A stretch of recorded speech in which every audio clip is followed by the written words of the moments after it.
Hello everyone, welcome to study cloud. घटना चक्र पुस्तक से नई सीरीज शुरू कर रहे हैं, मध्यकालीन भारत। आज का हमारा पहला टॉपिक है भारत पर मुस्लिम आक्रमण। आइए डिस्क्रिप्शन देख लेते हैं, इसके बाद एमसीक्यूज करेंगे। मक्का सऊदी अरब में स्थित है। यहीं पर 570 ईस्वी में इस्लाम धर्म के प्रवर्तक हज़रत मोहम्मद का जन्म हुआ था। इसी कारण यह स्थान मुस्लिम अनुयायियों का पवित्र तीर्थस्थल है। इनकी मृत्यु 632 ईस्वी में हुई। ऋग्वेद में उल्लेखित भरत कबीले के नाम पर इस देश का नाम भारत पड़ा। परंपरा अनुसार दुष्यंत के पुत्र भरत के नाम पर हमारे देश का नाम भारत पड़ा है। कुछ विद्वानों के अनुसार ऋषभदेव के ज्येष्ठ पुत्र भरत के नाम पर इस देश का नाम भारत पड़ा है। ईरानियों ने इस देश को हिंदुस्तान कहकर संबोधित किया है तथा यूनानियों ने इसे इंडिया कहा है। हिंद हिंद यानी भारत की जनता के संदर्भ में हिंदू शब्द का सर्वप्रथम प्रयोग अरबों द्वारा किया जाता है। भारत पर पहला सफल मुस्लिम आक्रमण 712 ईस्वी में अरब आक्रमणकारी मोहम्मद बिन कासिम के नेतृत्व में हुआ था।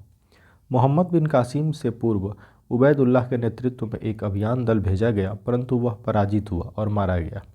इराक के हाकिम अल हज्जा ने मोहम्मद बिन कासिम के नेतृत्व में अरबों को सिंध पर आक्रमण करने के लिए भेजा। भारी संघर्ष के बाद अरबों ने 712 ईस्वी में सिंध पर विजय प्राप्त कर ली। उस समय सिंध पर दाहिर का शासन था। फारसी ग्रंथ चचनामा से अरबों द्वारा सिंध विजय की जानकारी मिलती है। गजनी वंश का संस्थापक अल्पतकीन था। गजनी वंश का अन्य नाम यामिनी वंश भी है। अल्पतकीन ने गजनी को अपनी राजधानी बनाया। 998 ईस्वी में महमूद गजनी का शासक बना। सर हेनरी इलियट के अनुसार महमूद ने भारत पर 17 बार आक्रमण किए। भीमदेव प्रथम जिनका शासनकाल 1022 से 63 तक रहा, उनके शासनकाल में महमूद गजनवी ने 1026 ईस्वी में सोमनाथ के मंदिर को लूटा। महमूद गजनवी का चंदेलों पर प्रथम आक्रमण 1019-20 ईस्वी में हुआ। उस समय चंदेल वंश का शासक विद्याधर था, जो अपने वंश का सर्वाधिक शक्तिशाली शासक था। यह अकेला ऐसा हिंदू शासक था जिसने मुसलमानों का सफलतापूर्वक प्रतिरोध किया। 999 से 1027 ईस्वी के बीच महमूद गजनी यानी गजनवी ने भारत पर 17 बार आक्रमण किए, परंतु इन आक्रमणों का उद्देश्य भारत में स्थायी मुस्लिम शासन की स्थापना करना नहीं था, बल्कि मात्र लूटपाट करके यहाँ से जाना था। बगदाद के खलीफा अल कादिर बिल्लाह ने महमूद गजनवी को यमीन उद दौला तथा अमीन उल मिलाह की उपाधियाँ प्रदान की। महमूद गजनवी शिक्षित एवं सुसभ्य था। वह विद्वानों एवं कलाकारों का सम्मान करता था। उसने अपने समय के महान विद्वानों को गजनी में एकत्र किया था। उसका दरबारी इतिहासकार उतबी था। उसने किताब उल यामिनी अथवा तारीख़ यामिनी नामक ग्रंथ की रचना की। इसके अतिरिक्त उसके दरबार में दर्शन, ज्योतिष और संस्कृत का उच्च कोटि का विद्वान अल बरूनी, तारीख़ सुबुर्तगीन का लेखक बैहाकी, जिसे इतिहासकार लेन पुल ने पूर्वी पेप्स की उपाधि दी थी, फारस का कवि उजारी, खुरासानी विद्वान तूसी एवं उनसुरी विद्वान असजदी और फारूकी प्रमुख व्यक्ति थे।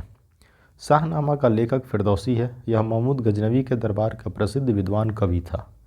इसे पूर्व के होमर की उपाधि दी जाती है, पूर्व का होमर। फरिश्ता ने तारीख़ फरिश्ता या गुलशन इब्राहिमी नामक किताब लिखी है। इसका पूरा नाम मोहम्मद काशिम हिंदू शाह था। इसकी किताब तारीख़ फरिश्ता बीजापुर के शासक इब्राहिम आदिल शाह को समर्पित थे। महमूद गजनी के साथ प्रसिद्ध इतिहासकार अल बरूनी 11वीं सदी में भारत आया। उसकी पुस्तक किताब उल हिंद से तत्कालीन भारत की सामाजिक सांस्कृतिक स्थिति की जानकारी मिलती है। पुराणों का अध्ययन करने वाला प्रथम मुसलमान अल बरूनी था। उसका जन्म 973 ईस्वी में हुआ। वह खीवा यानी प्राचीन ख्वारिज्म देश का रहने वाला था। अल बरूनी मात्र इतिहासकार ही नहीं था, उसके ज्ञान और रुचियों की व्याप्ति जीवन के अन्य क्षेत्रों तक थी, जैसे खगोल विज्ञान, भूगोल, तर्कशास्त्र, औषधि विज्ञान, गणित तथा धर्म और धर्मशास्त्र।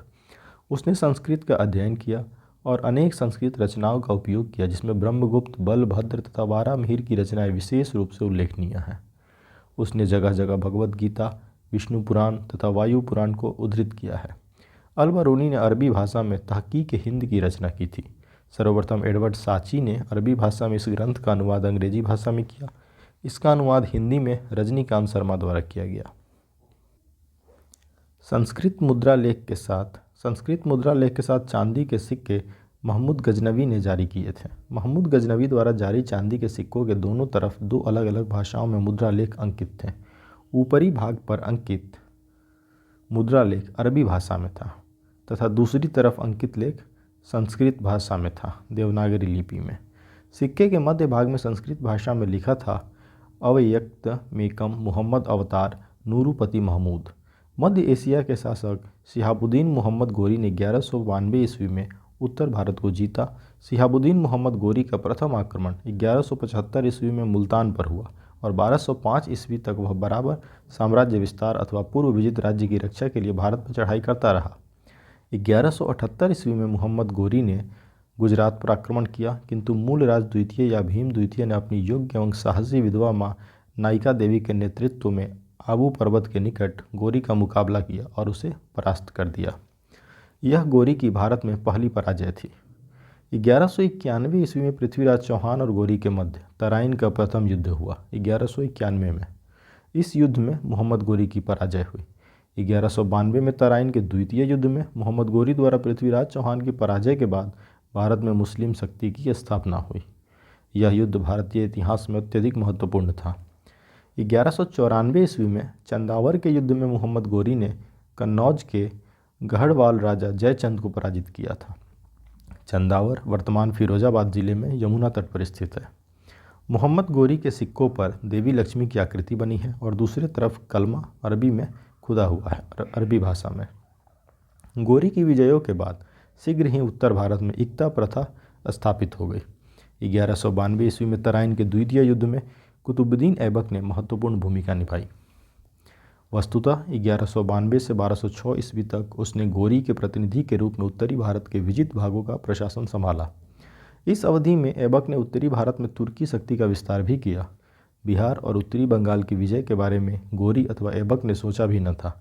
इस कार्य को गोरी के एक साधारण दास इख्तियारुद्दीन मोहम्मद बिन बख्तियार खिलजी ने किया। उसने 1193 से 1202 के मध्य में बिहार की विजय की तथा नालंदा एवं विक्रमशिला को तहस नहस कर राजधानी उदंतपुर पर कब्जा कर लिया। उसने 1198 से 1203 के मध्य बंगाल पर आक्रमण किया। उस समय वहाँ का शासक लक्ष्मण सेन था। वह बिना युद्ध किए ही भाग निकला। तुर्की सेना ने राजधानी नदिया में प्रवेश कर बुरी तरह लूटपाट की। राजा की अनुपस्थिति में नगर ने आत्मसमर्पण कर दिया। लक्ष्मण सेन ने भागकर पूर्वी बंगाल में शरण ली और वहीं कुछ समय तक शासन करता रहा। इख्तियारुद्दीन ने भी संपूर्ण बंगाल को जीतने का प्रयत्न नहीं किया। इख्तियारुद्दीन ने लखनौती को अपनी राजधानी बनाया। प्रोफेसर हबीब के अनुसार तुर्कों द्वारा उत्तर पश्चिम की विजय ने क्रमशः शहरी क्रांति और ग्रामीण क्रांति को जन्म दिया। अब देखते हैं प्रश्न। पैगंबर हजरत मोहम्मद का जन्म कब हुआ था? 570 ईस्वी में। मक्का जो कि सऊदी अरब में स्थित है, यहीं पर 570 ईस्वी में इस्लाम धर्म के प्रवर्तक हजरत मोहम्मद का जन्म हुआ था। इसी कारण यह स्थान मुस्लिम अनुयायियों का पवित्र तीर्थ स्थल है। इनकी मृत्यु 632 ईस्वी में हुई थी। मक्का कहाँ है? मक्का सऊदी अरब में है। मक्का सऊदी अरब में है। सही उत्तर है सऊदी अरब। हिंद की जनता के संदर्भ में हिंदू शब्द का प्रथम बार प्रयोग किया था। किसने? अरबों ने। ऋग्वेद में उल्लिखित भरत कबीले के नाम पर इस देश का नाम भारत पड़ा। परंपरा अनुसार दुष्यंत के पुत्र भरत के नाम पर हमारे देश का नाम भारत पड़ा है। कुछ विद्वानों के अनुसार ऋषभदेव के ज्येष्ठ पुत्र भरत के नाम पर इस देश का नाम भारत पड़ा है। ईरानियों ने इस देश को हिंदुस्तान कहकर संबोधित किया तथा यूनानियों ने इसे इंडिया कहा।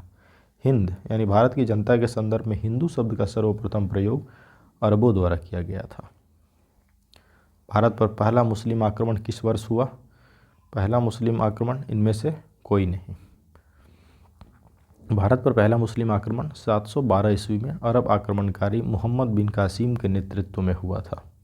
मोहम्मद बिन कासिम से पूर्व 711 में ही उबैदुल्लाह के नेतृत्व में एक अभियान दल भेजा गया, परंतु वह पराजित हुआ और वह मारा गया। इराक के हाकिम अल हजाज ने मोहम्मद बिन कासिम के नेतृत्व में अरबों को सिंध पर आक्रमण करने के लिए भेजा। भारी संघर्ष के बाद अरबों ने 712 ईस्वी में सिंध पर विजय प्राप्त कर ली। उस समय सिंध पर दाहिर का शासन था। फारसी ग्रंथ चचनामा से अरबों द्वारा सिंध विजय की जानकारी मिलती है। मोहम्मद बिन कासिम द्वारा सिंध की विजय कब हुई? 712 ईस्वी में। भारत में प्रथम मुस्लिम आक्रमणकारी कौन था? मोहम्मद बिन कासिम। प्रश्नगत विकल्पों में भारत में प्रथम मुस्लिम आक्रमणकारी मोहम्मद बिन कासिम था। 8वीं सदी ईस्वी के प्रारंभ में मोहम्मद बिन कासिम के नेतृत्व में सिंध पर अरब आक्रमण हुआ, किंतु उसका कोई अस्थायी परिणाम नहीं हुआ। अरबों का राज्य सिंध और मुल्तान के पूर्व में नहीं फैल सका तथा उनकी शक्ति क्षीण हो गई। भारत पर सर्वप्रथम मुस्लिम आक्रमणकारी थे अरब के। भारत पर सर्वप्रथम अरबी मुसलमानों का आक्रमण 636-37 ईस्वी में हुआ। यह आक्रमण खलीफा उमर के समय में बम्बई के निकट थाने पर हुआ, परंतु यह आक्रमण असफल रहा। भारत का पहला सफल आक्रमण 712 ईस्वी में मोहम्मद बिन कासिम द्वारा किया गया। खलीफा अल वाजिद ने शासनकाल में यह आक्रमण हुआ था। उनके शासनकाल में कासिम के आक्रमण के समय सिंध का शासक दाहिर था। इसने सिंध और मुल्तान को जीता था। नेक्स्ट क्वेश्चन है, मोहम्मद बिन कासिम था कहाँ का? अरब। मोहम्मद बिन कासिम एक अरबी था। वह इराक के राजा अल हजाज का भतीजा और दामाद दोनों था। जिस समय उसने सिंध पर आक्रमण किया उसकी आयु मात्र 17 वर्ष थी। चचनामा के अनुसार 6वीं-7वीं राजधानी शताब्दी में सिंधु देश की राजधानी क्या थी? सिंधु देश की राजधानी थी अरोड़। चचनामा के अनुसार 6वीं और 7वीं शताब्दी में सिंधु देश की राजधानी अरोड़ थी। ज्ञातव्य है कि चचनामा सिंध के इतिहास से संबंधित एक पुस्तक है। इस पुस्तक में चच राजवंश के इतिहास तथा अरबों द्वारा सिंध विजय का वर्णन किया गया है। इनमें से कौन गजनी राजवंश का संस्थापक था? अल्पतगीन। गजनी वंश का संस्थापक अल्पतगीन था। गजनी वंश का अन्य नाम यामिनी वंश भी है। अल्पतगीन ने गजनी को अपनी राजधानी बनाया। इस समय उत्तर पश्चिम भारत में हिंदू शाही राजवंश का राज्य था, जिसका विस्तार हिंदू कुश पर्वतमाला तक था। कथन और कारण दिए गए हैं। कथन है मोहम्मद गजनी ने भारत पर 17 बार आक्रमण किए, और कारण है वह भारत में अस्थायी मुस्लिम शासन की स्थापना करना चाहता था। तो कथन तो बिल्कुल सही है, लेकिन कारण गलत है, क्योंकि वो लूटपाट करने के ध्येय से आया था। तो हमारा सही उत्तर है सी। ए सही है परंतु आर गलत है। एक्सप्लेनेशन देख लेते हैं। मोहम्मद गजनी या गजनवी ने भारत पर 17 बार आक्रमण किए, बिल्कुल सही, परंतु इन आक्रमणों का उद्देश्य भारत में अस्थायी मुस्लिम शासन की स्थापना करना नहीं, बल्कि मात्र लूटपाट करना था। निम्न में से कौन चंदेल शासक महमूद गजनवी से पराजित नहीं हुआ था? विद्याधर। महमूद गजनवी का चंदेलों पर प्रथम आक्रमण 1019-20 में हुआ। उस समय चंदेल वंश का शासक विद्याधर था, जो अपने वंश का सर्वाधिक शक्तिशाली शासक था। मुस्लिम स्रोतों से पता चलता है कि विद्याधर एवं महमूद के बीच किसी नदी के किनारे भीषण युद्ध हुआ, किंतु इसका कोई परिणाम न निकला। इस युद्ध में विद्याधर ने राजनीतिक सूझबूझ का परिचय देते हुए युद्ध स्थल उपयुक्त न होने के कारण रात्रि के अंधकार में अपनी सेना को हटा लिया। महमूद गजनवी भी लौट गया। इस प्रकार विद्याधर अकेला ऐसा हिंदू शासक था जिसने मुसलमानों का सफलतापूर्वक प्रतिरोध किया। मुस्लिम लेखकों ने उसे तत्कालीन भारत का सर्वाधिक शक्तिशाली शासक बताया है। विद्याधर ने कुछ हिंदू राजाओं का एक मित्र संघ बनाया, जिसका मुख्य उद्देश्य कन्नौज के शासक राज्यपाल को सजा देना था। उनकी दृष्टि में राज्यपाल ने मथुरा और वृंदावन जैसे तीर्थ स्थानों को लूटने वाले महमूद से बिना युद्ध किए हुए भागकर एक बड़ा अपराध किया था। इन राजाओं ने राज्यपाल पर आक्रमण कर उसे मार दिया। महमूद गजनवी का दरबारी इतिहासकार कौन था? उतबी। महमूद गजनवी शिक्षित एवं सुसभ्य था। वह विद्वानों एवं कलाकारों का सम्मान करता था। उसने अपने समय के महान विद्वानों को गजनी में एकत्रित किया। उसका दरबारी इतिहासकार उतबी था। उसने किताब उल यामिनी तथा तारीख यामिनी नामक ग्रंथ की रचना की। शाहनामा का लेखक फरिश्ता किसके दरबार से संबंधित था? शुभुफ्तगीन, महमूद गजनवी, मोहम्मद गोरी या अल्पतगीन? दिया गया प्रश्न त्रुटिपूर्ण है, क्योंकि शाहनामा का लेखक फरिश्ता न होकर फिरदौसी है, और यह महमूद गजनवी के दरबार का प्रसिद्ध विद्वान कवि था। इसे पूर्व की होमर की उपाधि दी जाती है। इस प्रकार इसका संभावित उत्तर विकल्प बी होगा, जबकि फरिश्ता ने तारीख फरिश्ता या गुलशन इब्राहिमी नामक किताब लिखी है। इसका पूरा नाम मोहम्मद कासिम हिंदू शाह था। कुछ समय तक अहमदनगर के शासक मुर्तज़ा निजाम शाह के दरबार में रहा तथा बाद में बीजापुर चला गया। इसकी पुस्तक तारीख फरिश्ता बीजापुर के शासक इब्राहिम आदिल शाह को समर्पित थी। शाहनामा का लेखक कौन था? फिरदौसी। पुराणों का अध्ययन करने वाला प्रथम मुसलमान अल-बरूनी। पुराणों का अध्ययन करने वाला प्रथम मुसलमान अल-बरूनी था। उसका जन्म 973 ईस्वी में हुआ था। वह खीवा, जो प्राचीन ख्वारिज्म देश था, उसका रहने वाला था। वह महमूद गजनवी के साथ 11वीं शताब्दी में भारत आया। अल-बरूनी मात्र इतिहासकार ही नहीं था, उसके ज्ञान और रुचियों की व्याप्ति जीवन के अन्य क्षेत्रों तक थी, जैसे खगोल विज्ञान, भूगोल, तर्कशास्त्र, औषधि विज्ञान, गणित तथा धर्म और धर्मशास्त्र। इन्हीं रुचियों ने उसे भारत की तत्कालीन धार्मिक सांस्कृतिक स्थिति के बारे में ज्ञान प्राप्त करने के लिए प्रेरित किया। उसने संस्कृत का अध्ययन किया और अनेक संस्कृत रचनाओं का उपयोग किया, जिसमें ब्रह्मगुप्त, बलभद्र तथा वारामिहिर की रचनाएं विशेष रूप से उल्लेखनीय हैं। उसने जगह जगह भगवद गीता, विष्णु पुराण तथा वायु पुराण को उद्धृत किया है। अल-बरूनी ने अरबी भाषा में तहकीक हिंद की रचना की थी। सर्वप्रथम एडवर्ड साची ने अरबी भाषा में इस ग्रंथ का अनुवाद अंग्रेजी भाषा में किया। इसका अनुवाद हिंदी में रजनीकांत शर्मा द्वारा किया गया। महमूद गजनी के साथ भारत आने वाला प्रसिद्ध इतिहासकार कौन था? फरिश्ता, अल-बरूनी, अफ़ीफ़ या इब्न बतूता? तो ये अल-बरूनी था, ऑप्शन बी अल-बरूनी। अल-बरूनी भारत में आया था कब? 11वीं शताब्दी में। महमूद गजनी के साथ भारत आने वाला मुस्लिम विद्वान कौन था? अल-बरूनी, 11वीं शताब्दी ईस्वी में। निम्नलिखित कथनों में से कौन सा कथन अल-बरूनी के संबंध में सही नहीं है? वह एक धर्मनिरपेक्ष लेखक था, ये बात बिल्कुल सही नहीं है। अल-बरूनी एक धर्मनिरपेक्ष लेखक नहीं था। निम्नलिखित में से किसने महमूद गजनी के हमले के बाद सोमनाथ मंदिर का पुनर्निर्माण कराया? भीमदेव ने।